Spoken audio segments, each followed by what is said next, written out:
कल्पना कीजिए एक ऐसा समय जब न्यूज़ चैनलों पर शोर बढ़ता जा रहा हो, बहसें सच से ज़्यादा तमाशा बनती जा रही हो और आम आदमी की आवाज़ कहीं खोती जा रही हो।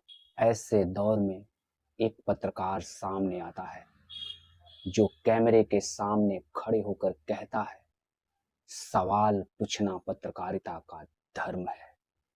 यह कहानी है रवीश कुमार की, एक ऐसे पत्रकार की जो लोकप्रियता से ज्यादा सत्य को चुना।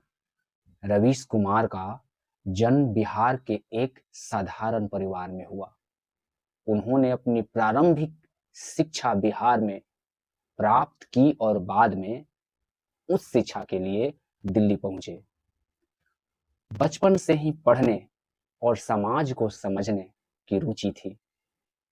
उन्हें शायद उस समय भी पता नहीं था कि आने वाले वर्षों में वे भारत के सबसे चर्चित पत्रकारों में गिने जाएंगे।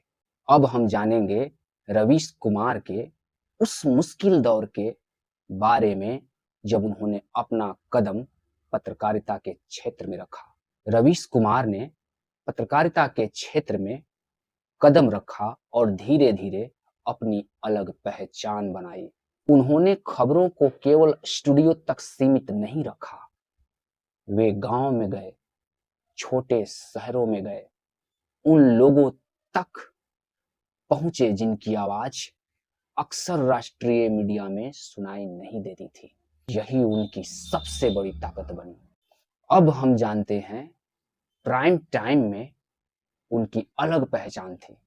डिबेट में उनके द्वारा सरकार के कार्यों पर सवाल उठाने का ऐसा कौशल था कि प्रवक्ता के माथे पर पसीना साफ झलकता था।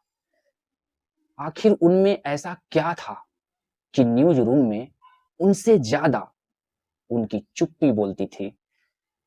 तो आइए उनके प्राइम टाइम की महत्वपूर्ण बिंदुओं पर प्रकाश डालते हैं। समय के साथ उनका कार्यक्रम प्राइम टाइम देश भर में लोकप्रिय हुआ। उनकी प्रस्तुति शैली अलग थी। वे ऊंची आवाज में बहस नहीं करते थे, वे तथ्यों के साथ सवाल पूछते थे। उनकी भाषा सरल थी लेकिन सवाल बहुत गहरे होते थे। लाखों दर्शक प्रतिदिन उनके कार्यक्रम का इंतजार करते थे। अब हम बात करते हैं उनके संघर्ष। जब उनके विचार से असहमत लोग उन्हें निशाना बनाते थे। चुनौतियां, सच बोलना आसान नहीं था। सरकार से सवाल करना क्या इतना मुश्किल हो जाएगा कि उन्हें देशद्रोह तक घोषित कर दिया जाए? आइए उनके संघर्ष और चुनौतियों के बारे में विस्तार से जानते हैं। उनके लिए सफलता का रास्ता आसान नहीं था। उन्हें आलोचनाओं का सामना करना पड़ा। सोशल मीडिया पर हमले हुए। कई बार उनके विचारों से असहमत लोग उन्हें निशाना बनाते रहे। फिर भी उन्होंने अपने सिद्धांतों से समझौता नहीं किया। उन्होंने सच बोलने की कीमत चुकाई, लेकिन सच बोलना नहीं छोड़ा। आखिर वो दिन आ ही गया जब पत्रकारिता की दुनिया में एशिया महादेश का महान पुरस्कार मैग्सेसे अवार्ड से सम्मानित किया गया। तो आइए उनकी महानता को और विस्तार से जानते हैं।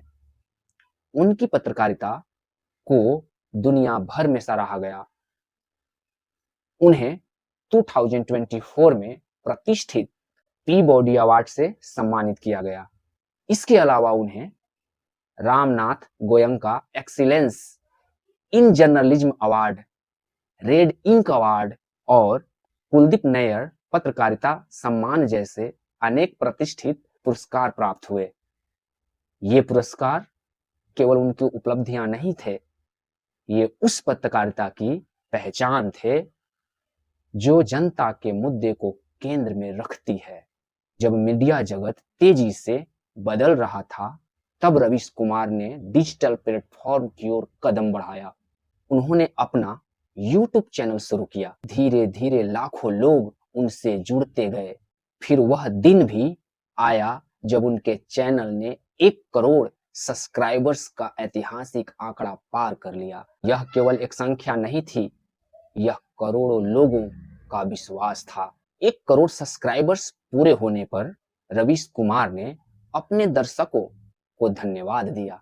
उन्होंने कहा कि यह सफलता उनकी नहीं, बल्कि उन लोगों की है जो स्वतंत्र पत्रकारिता पर भरोसा करते हैं। यह संदेश था कि अगर पत्रकारिता जनता के लिए होगी तो जनता उसे अपना समर्थन अवश्य देगी। रवीश कुमार की कहानी केवल एक पत्रकार की कहानी नहीं है, यह साहस की कहानी है, सत्य की कहानी है, उन मूल्यों की कहानी है जो कठिन समय में भी इंसानों को मजबूती से खड़ा रखते हैं। उनका जीवन हमें सिखाता है कि परिस्थितियां चाहे कितना भी कठिन क्यों न हो, अपने सिद्धांतों और मूल्यों से समझौता नहीं करना चाहिए। और शायद यही कारण है कि आज भी करोड़ों लोग उनकी आवाज में अपनी आवाज सुनते हैं। धन्यवाद।